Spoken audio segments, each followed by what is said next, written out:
Je te souhaite la bienvenue. Juste avant de commencer, une petite information. Cette vidéo est extraite de l'émission en direct La Ligne Rouge des Hauts Potentiels dans laquelle tu peux poser tes questions et obtenir une réponse personnalisée. Cette émission est diffusée en direct chaque jeudi soir à 19h, heure de Paris, 13h, heure de Montréal, dans le groupe Facebook privé des élèves de l'Université des Hauts Potentiels.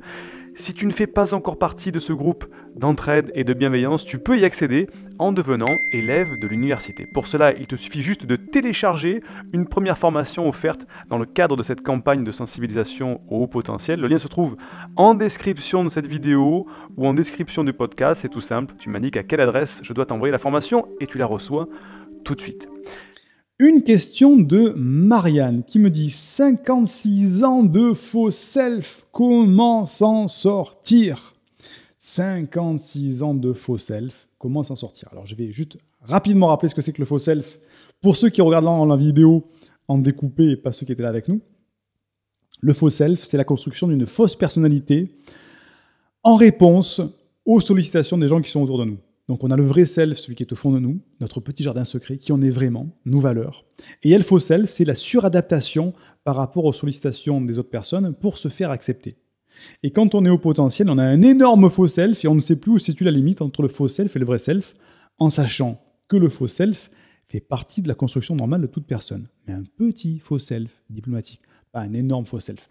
Voilà pour le petit rappel. Donc comment on fait maintenant pour s'en sortir? Eh bien, je viens de le dire dans la précédente réponse, Marianne. Eh bien, il faut faire une introspection. Qu'est-ce que c'est qu'une introspection? C'est venir mettre ses yeux, les regarder à l'intérieur.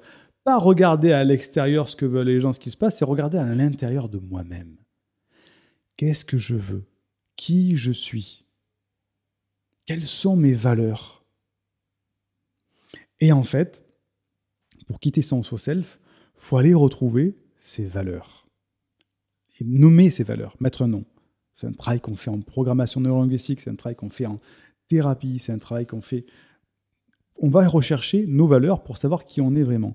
Et à travers ce cheminement, parce que si demain, par exemple, Marianne, je te dis, tes valeurs, c'est A, B, C ou D, tu vas dire, oui, c'est bien, mais je ne sais pas. Non, il n'y a pas que le résultat. Il y a le cheminement vers ce résultat, le cheminement vers le nom de tes valeurs, Marianne, qui fait que tu vas comprendre, tu vas intégrer plein de choses sur ta personnalité, ton comportement. Et on fait ça comment? Souvent, on fait ce qu'on appelle une anamnèse. On va voir tout ce qui s'est passé aussi dans ton historique de vie, depuis ta naissance jusqu'à aujourd'hui. On va aller chercher les gros pics émotionnels qu'il y a dans ta vie. Alors, pas des pics extérieurs, mais des pics que toi, tu as eus. Te dire, tiens, à quel moment est-ce que j'étais le plus heureux ou la plus heureuse dans ma vie? Qu'est-ce que c'est qui a déclenché un grand moment de bonheur? Est-ce que c'est à chaque fois que j'étais en contact avec la nature? À chaque fois que je suis dans la forêt, que je suis près de la mer, tout ça, je me sens tellement bien, tout ça, ok. Ah, il y a peut-être une valeur, là, comme ça, au niveau de la nature, quelque chose comme ça. Ah tiens, à chaque fois que je suis heureux, c'est quand je suis avec mes enfants, mes petits-enfants, quand j'ai des enfants. Ah tiens, une de mes valeurs, peut-être, c'est l'enfance, aider l'enfance. Ah tiens, je me sens bien à chaque fois que je suis en famille, que je vois tout le monde. Là, c'est toujours mes meilleurs souvenirs. Ah tiens, mes valeurs, c'est peut-être la famille. Et aussi, les émotions négatives. À quel moment dans ma vie j'ai été le plus mal? Ah tiens, à chaque fois que j'ai été mal, alors je sors toujours cet exemple, c'est à chaque fois que j'ai vu un animal se faire maltraiter, un chien, un chat, un ours, un phoque, ça me met hors de moi, ça me prend au tripes. Ah tiens, peut-être qu'une de mes valeurs, c'est la défense animale, c'est la bienveillance des animaux. Ah tiens, à quel moment est-ce que j'étais vraiment pas bien dans ma vie, j'étais en colère, j'étais mal. Ah tiens, à chaque fois que j'ai vu des vieilles personnes seules, que je les vois dans les hospices, ça me rend mal à l'aise. Ah tiens, peut-être que ma valeur, c'est dans l'aide, aider les personnes. Voilà. Et comme ça, on va retrouver qui on est vraiment dans cette historique, dans cette anamnèse, dans ce parcours de vie.